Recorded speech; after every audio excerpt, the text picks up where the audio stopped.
Today's word of God is from Acts of the Apostles chapter 2 verses 20-23.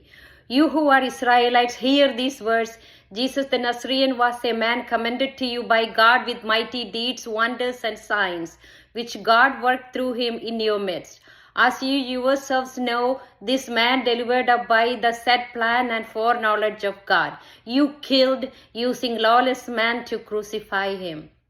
Filled with the Holy Spirit, Peter stood with boldness and proclaimed that Jesus was sent by God, confirmed through mighty miracles, witnessed by all. He revealed that the crucifixion was not by chance, but part of God's perfect plan of redemption, even as those who carried it out remained accountable and responsible. With conviction, Peter testified that God raised Jesus from the dead, and they stood as witnesses of his resurrection.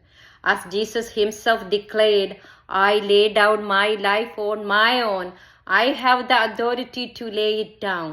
Lord Jesus, sent by the Father and revealed in power and truth, we thank you for the cross, your perfect plan of redemption, and for your victory over death. Open our hearts to recognize you more deeply and leave us faithful witnesses to your resurrection. Amen.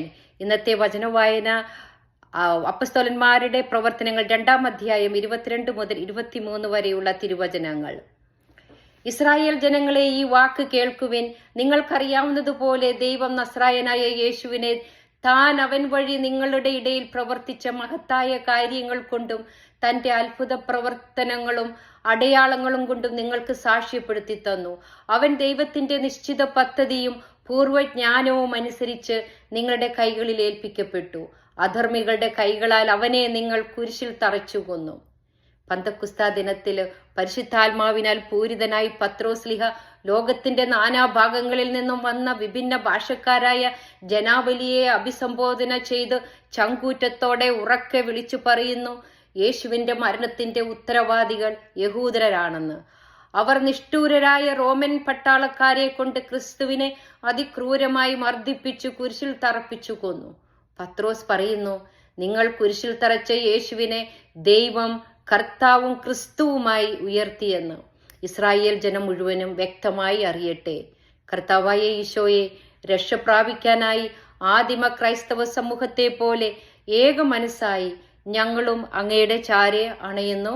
സകല വിശുദ്ധരെ ഞങ്ങൾക്ക് വേണ്ടി അപേക്ഷിക്കണമേ. Ave Maria. Praise you Jesus.